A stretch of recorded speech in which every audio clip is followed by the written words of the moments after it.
everybody. I'm going to read my book about Frog and Toad again. Remember, my friends, Frog and Toad, here they are. They want to say hi to you. Hello, everybody. Hello, hello, hello. So listen to the story about Frog and Toad, and this one is called A Swim. Toad and Frog went down to the river. What a day for a swim, said Frog. Yes, said Toad. I will go behind these rocks and put on my bathing suit. I don't wear a bathing suit, said Frog. Well, I do, said Toad. After I put on my bathing suit, you must not look at me until I get into the water. There's the two friends ready to go swimming. Why not? Asked Frog. Because I look funny in my bathing suit. That is why, said Toad. Frog closed his eyes when Toad came out from behind the rocks. Toad was wearing his bathing suit. Don't peek, he said. Frog and Toad jumped into the water. They swam all afternoon. Frog swam fast and made big splashes. Toad swam slowly and made smaller splashes. Look at his friend hiding his eyes. And there they are having fun all day swimming.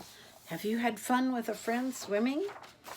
A turtle came along the riverbank. Frog, tell that turtle to go away, said Toad. I do not want him to see me in my bathing suit. When I come out of the river, Frog swam over to the turtle. Turtle, said Frog, you will have to go away. Why should I? Asked the turtle. Because Toad thinks that he looks funny in his bathing suit, and he does not want you to see him, said Frog. Let's see what's going to happen. Some lizards were sitting nearby. Does Toad really look funny in his bathing suit? They asked. A snake crawled out of the grass. Hiss, if Toad looks funny in his bathing suit, said the snake, then I for one want to see him. We want to see him too, said two dragonflies. Me too, said a field mouse. I have not seen anything funny in a long time. There's the lizards and the snake and the dragonflies and the mouse, and they all want to see Toad. Frog swam back to Toad. I am sorry, Toad, he said. Everyone wants to see how you will look. Then I will stay here, right here, until they go away, said Toad. The turtle and the lizards and the snake and the dragonflies and the field mouse all sat on the riverbank. They waited for Toad to come out of the water. Please, cried Frog, please go away. But no one went away. Toad was getting colder and colder. He was beginning to shiver and sneeze. Achoo! I will have to come out of the water, said Toad. I am catching a cold. Look at, they're all waiting, looking to see him. Toad climbed out of the river. The water dripped out of his bathing suit and down onto his feet. The turtle laughed. The lizards laughed. The snake laughed. The field mouse laughed. And Frog laughed. Oh, look at all of them laughing. What are you laughing at, Frog? Said Toad. I am laughing at you, Toad, said Frog, because you do look funny in your bathing suit. Of course I do, said Toad. Then he picked up his clothes and he went home. Oh, poor Toad. This book is called The Wind Blew. Have you ever had a windy day where the wind just blew and blew and blew? Look at all the trees here, how the wind is blowing. Ooh, this is called The Wind Blew. The wind blew. Wow, look at it, blowing everything. It took the umbrella from Mr. White and quickly turned it inside out. It snatched the balloon from little Priscilla and swept it up to join the umbrella. And not content, it took a hat. And still, not satisfied with that, It whipped a kite into the air and kept it spinning round up there. Whoa, lots of things. We've got an umbrella, a balloon, a hat, a kite. What's next? It grabbed a shirt left out to dry and tossed it upward to the sky. Oh my goodness, look at all those things that the wind blew. It plucked a hanky from a nose, and up and up and up it rose. All those things that the wind blew. It lifted the wig from the judge's head and didn't drop it back. Instead, it whirled the postman's letters up as if it hadn't done enough. Oh, look at everything that's just blowing in the sky. It blew so hard it quickly stole a striped flag fluttering on a pole. Look at all those things. It pulled the new scarves from the twins and tossed them to the other things. Whoa, the sky is sure full, isn't it? It sent the newspapers fluttering round, then tired of the things it found. Look at all those things. It mixed them up and threw them down. And look at how mixed up everything is. Oh. And blew away to sea.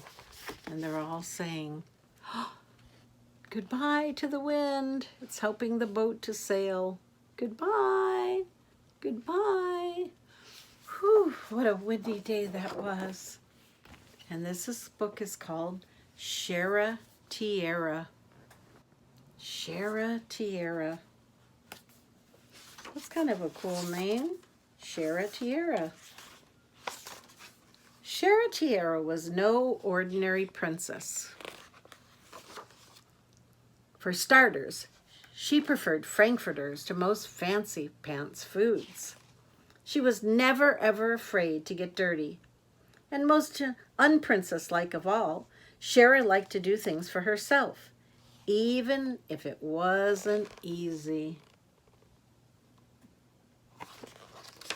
One morning after she brushed her own hair and made her own bed, Shara set out to play, but her father was waiting at the door. "I hope you haven't forgotten the ball," he said. "Oh, nope," said Shara. "Here it is." "Not that kind of ball, my dear. A royal ball. A party." A party! That sounded like fun. "Please go change into your best princess clothes," he said. "And whatever you do, do not lose your tiara.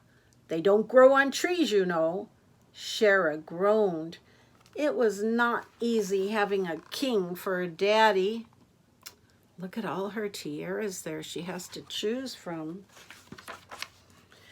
While everyone was getting ready for the royal ball, Shara took her baseball outside and practiced her swing. The ball flew up, up, up, and all the way over the castle wall and right into the moat on the other side. Oh dear. Plop! When she got there, a little frog poked his head out of the water. "Excuse me, sir," Shara said. "Have you seen my baseball?" The frog blinked his big white eyes. "Ribbit. I don't know," he croaked. "Ribbit. What does it look like?" See the frog there? Shara could not believe her ears. "It's white with red stitches, of course," Shara said. She had seen talking frogs before, but she had never met anyone who had never seen a baseball. The little frog searched all around the moat. He found lots of interesting stuff, but no baseball. Look at there, what did he find? A shoe. "Let me try one more time," said the frog. So he did, and he found it. The princess was happy. The frog was happy that the princess was happy. So they hopped around in a happy little circle. Yippee! Yahoo! Ribbit, ribbit. Yippee! Yahoo! Ribbit, ribbit. Now, most princesses would have taken their ball and gone on home, but Shara wanted to thank the little frog who had been so friendly. Is there something nice I can do for you? She asked. Well, he whispered. Suddenly the frog felt shy. Do you think I might borrow your crown? Just for a minute.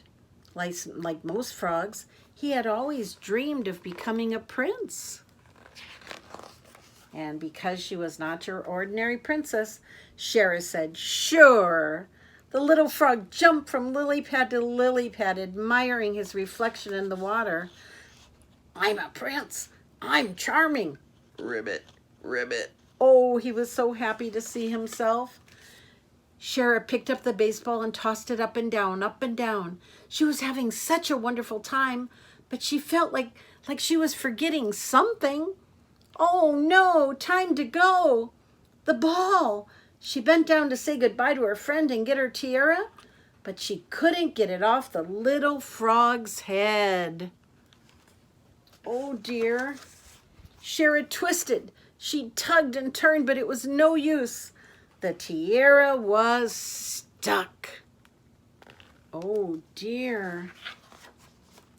I can't lose another tiara, said Shara, and I'm already late for the ball. She sat down on the grass to think, but all she wanted to do was cry. Oh. She looked at the frog wearing the little golden crown, and that made Shara laugh. It made her laugh and laugh until she did cry, and then she came up with a plan. But it was not the kind of plan you would expect from an ordinary princess. It was the silliest, cleverest, most extraordinary plan that she'd ever thought up.